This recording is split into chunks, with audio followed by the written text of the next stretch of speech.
అమ్మా ఇలా మనం లేట్ అయిపోతుంది. ఎక్కడికి? పేరెంట్స్ మీట్కి పేరెంట్స్ మీటింగ్ ఉందండి. మీరెందుకు? మీరు రాకండి రాకండి. ఏమే తాతయ్యగా రానే తాతయ్య మన ఇద్దరం ఎందుకద్దు తాతయ్య ఇలా నలిగిపోయిన బట్టలు ఇలా వేసుకుంటే మా స్కూల్లో ఏమనుకుంటారమ్మా? మా ఫ్రెండ్స్ నన్ను ఏడిపిస్తారు. మీరు రాకండి. ఎందుకు ఏడిపిస్తారు? తాతయ్య ఫీజులు కట్టి మిమ్మల్ని తీసుకెళ్లి చేసినప్పుడు లేదండి తాతయ్య ఏడిపిస్తారు. తాతయ్య ఫ్రెండ్స్ వస్తాను మీరు ఇలా అనుకుంటున్నారు. మీ పిల్లలందరూ పోరు అలా కాదు. పంచులు కట్టుకుని టీ షర్ట్లతో వెళ్ళేసి దిగబెట్టి వచ్చేవారు బనీలు వేసుకుని. అప్పుడు పిల్లలు అలాగ అనేవారు కాదు. మా నాన్నని గర్వంగా చెప్పుకునేవారు అందరికీను. ఇప్పుడు పిల్లలు డబ్బులు పెట్టినంత వరకు వాళ్ళకి నచ్చిన కొన్నంత వరకు తల్లిదండ్రులు కావాలి మీకు. బండి మీద తీసుకెళ్లి దింపినంత వేసే బట్టలు ఎంచుతున్నారు. ఆ బట్టలకేమి ఆ బట్టలతో ఎవరు వెళ్ళరా?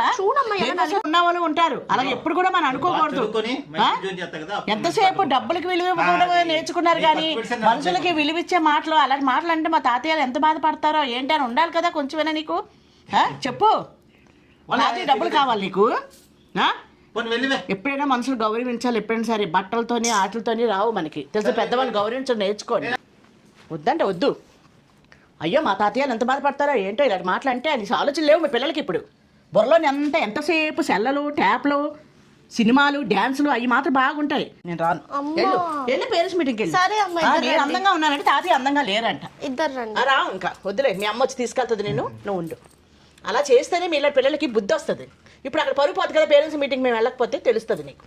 లేకపోతే తాతయ్య బట్టలు బాగాలేవంట. తాతయ్య బట్టలు